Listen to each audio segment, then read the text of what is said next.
Toxic workplace, paycheck making it all up, the sudden realization, our heart telling us no. Well, we all encounter these in our day to day lives for months and years at a stretch. But how many of us actually do something about it? You see, adjusting is fine, but can it be good if your heart isn't happy? Haven't we all overcome workplace trauma just for a couple of days and gone back to the same toxic workplace or work with a fake put on smile? What's one thing we all want to do? Well, do what we love and love what we do.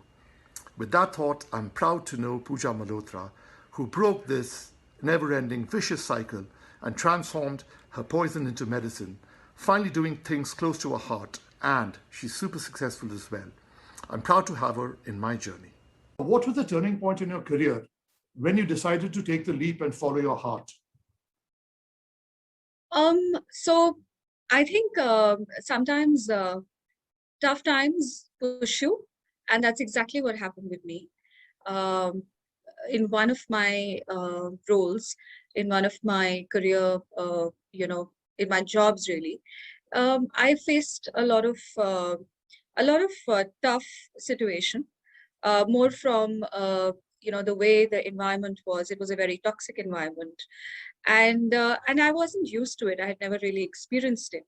I've always had a fair amount of challenges and everything, but I've had a great journey so far, and I've been in the industry for about a good 2 decades or so. So to encounter such a toxic environment, to be questioned for your capabilities, um, and to be surrounded in an environment where you're not heard, you're not nobody's paying attention to your point of view, it just became too much for me to bear. And that's when I started questioning the existence of it all. That's when I started questioning and looking deep within. Did I really need that at that point of time in my career?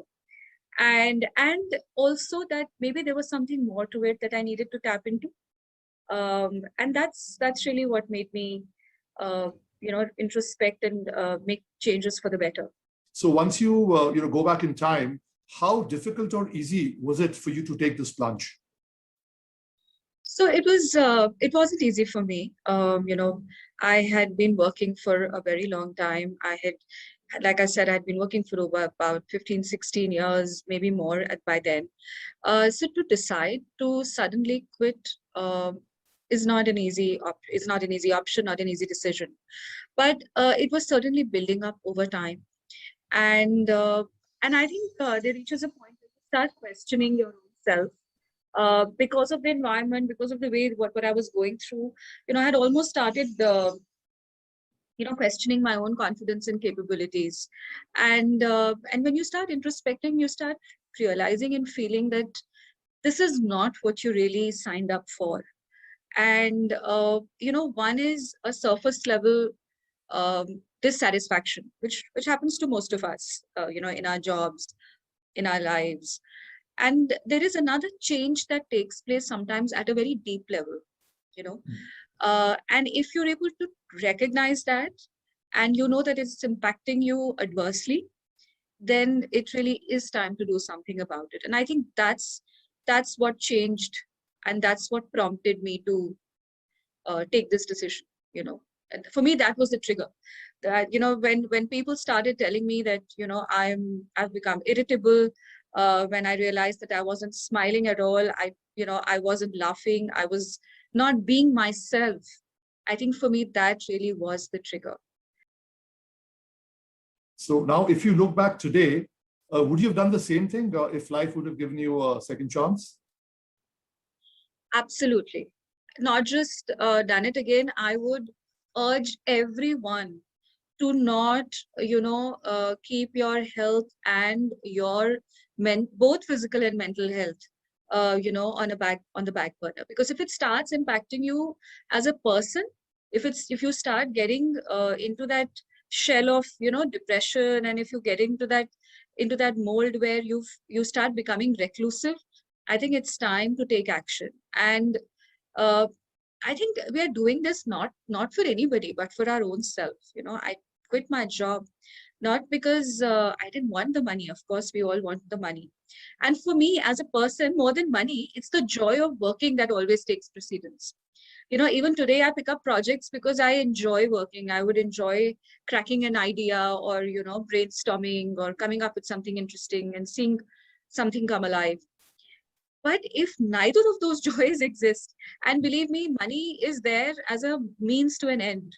So if neither of the two are working out, and sometimes even money beyond a point is not able to do justice to what you're going through, then really I think it's time to, call it quits. And I think another point that I'd really like to bring forth is that fear factor, that fear of uncertainty, fear of the unknown. What if I quit? What will happen next? What if I don't get another job? I think that's what stops most of us. And somewhere that also talks about how we ourselves do not recognize our own potential. What was that one negative emotion that you think you had embraced and turned it around and made you the person that you are today? So difficult to pinpoint one emotion, but what I can say is that it was a combination of emotions operating at two levels. One was, external manifestation, and one is what was happening really at a deeper level.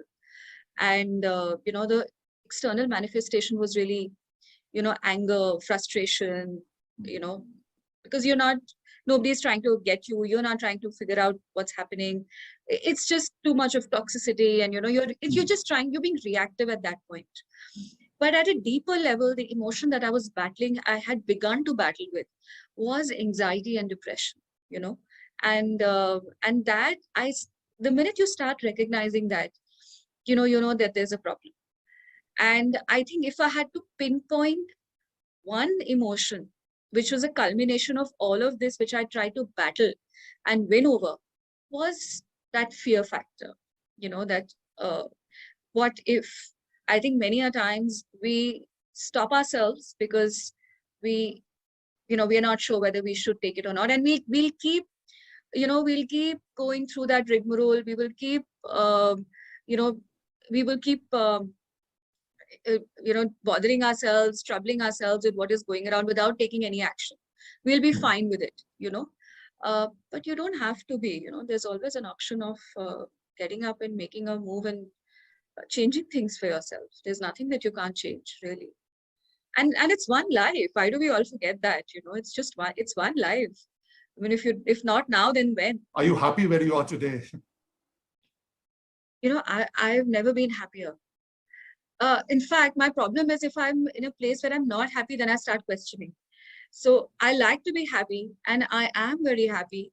And I think for everyone out there, I'd just like to iterate that happiness is not equal to money. Happiness is not equal to material pursuits alone. And happiness is not equal to just partying and having fun. Happiness comes from within. And you know that. Your life tells you that. I think, thank you again for sharing your story. It was fascinating. It was very real.